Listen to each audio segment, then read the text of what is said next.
साजिश नहीं चलेगी, नहीं चलेगी, केंद्र सरकार की साजिश नहीं चलेगी, नहीं चलेगी। सुप्रीम कोर्ट का निर्णय वापस लो, वापस लो, वापस लो। भारत बंद के आह्वान पर बलरामपुर जिले के कुसमी बस स्टैंड में सर्व आदिवासी समाज के लोगों ने कुसमी नगर में सभी दुकानों को बंद कराकर किया धरना प्रदर्शन। दरअसल आपको बता दें कि बलरामपुर जिले के नगर पंचायत कुसमी में आज कुसमी के सभी ग्राम पंचायत के सर्व आदिवासी समाज के लोग भारत बंद के आह्वान पर कुशीनगर को बंद कराया ताकि पूरे तरीके से कुसमी नगर बंद रहे, जिसमें आरक्षण बचाव संघर्ष समिति की ओर से आदिवासी समाज ने किया कुसमी बंद का आह्वान। अनुसूचित जाति और अनुसूचित जनजाति आरक्षण के संबंध में सुप्रीम कोर्ट के हालिया फैसले के विरोध में बुधवार 21 अगस्त को भारत बंद की घोषणा का कुसमी में दिखा व्यापक असर। कुसमी के सभी क्षेत्रों में 100% दुकानें रही बंद। इस बंद में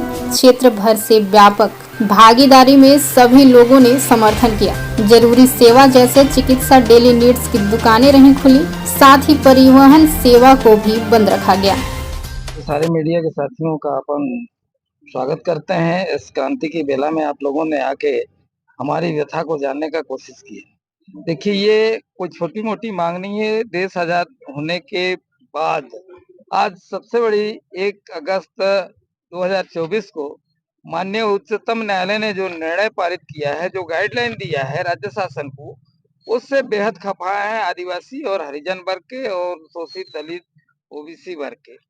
और अपना इस माध्यम से ही 1 तारीख को जो निर्णय हुआ है उसके विरोध में जो है अपन ये आवाज इस माध्यम से आज भारत बंद की करके जो है ये आवाज हम पहुंचाना चाहते हैं कि इस पे सुप्रीम कोर्ट जो है इस निर्णय पे पुनर्विचार करे और वापिस ले। ये कानून को हम काला कानून मानते हैं, इसे हम बर्दाश्त नहीं करेंगे। यदि सरकार इस पे भी विचार नहीं करता है तो आगे हम जंगी लड़ाई लड़ने के लिए भी तैयार है। कोई सीमा ही नहीं है, ये तो करो या मरो की स्थिति है, तो आखिरी है। फिर ये अगर लागू हो गया तो आदिवासी हरिजन का तो अस्तित्व ही खत्म हो जाएगी। बहुत सारे मीडिया के माध्यम से आप देखिए, सुप्रीम कोर्ट ने जो निर्णय दिया है उसमें कोटे पे कोटा का मीन्स मतलब ये है कि कुछ कास्ट विशेष के लोग जो है आरक्षण का लाभ लेके काफी आगे बढ़ गए हैं। अब मान लीजिए कोटे पे कोटे कर देगा उस पे, जैसे आज आदिवासी के लिए टोटल जितने आदिवासी के लिए 20% आरक्षण है, आज उसको कोटे में बांट देगा। कवर को 2%, उरांव को 1%, ये चूंकि आगे बढ़ गए हैं।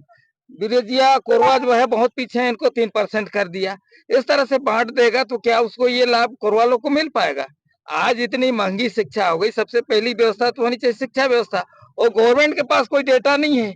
इसका आधार भी ये निर्णय पारित जो किया है, 20 साल पहले जनगणना हुई थी, आज उसके पास कोई डेटा नहीं है। 21 आधार पे इस टाइप के निर्णय पारित किए हैं, ये समझ के परे है। क्रीमी लेयर लागू किए हैं। आज मान लीजिए कितने आदिवासी लोग, समझिए सांसद से लेकर विधायक से लेकर राष्ट्रपति और प्रधानमंत्री बने हैं देश में। सुप्रीम कोर्ट के कितने आदिवासी दलित में से समझिए मुख्य न्यायाधीश बने हैं। ये विचार करने की बातें हैं।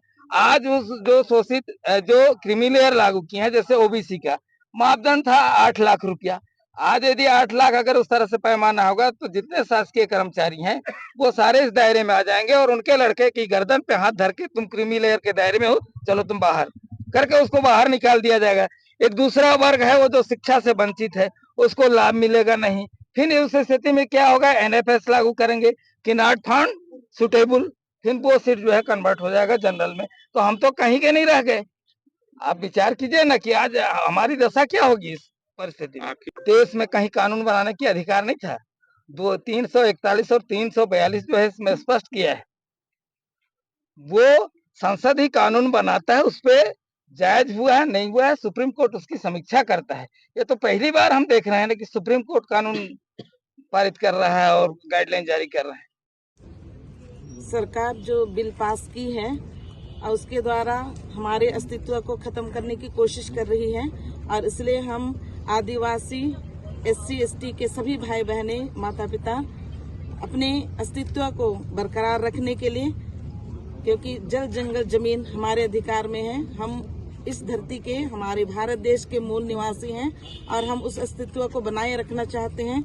हम शांति प्रिय लोग हैं, हम शांति के साथ अपना जीवन यापन करते हैं, अपनी खेती बाड़ी में कमाते हैं और इसलिए जो सरकार पारित करके हमको छिन भिन करना और खत्म कर देना चाहती है, हम उसके विरुद्ध में यहाँ एकत्रित हुए हैं। Thank you.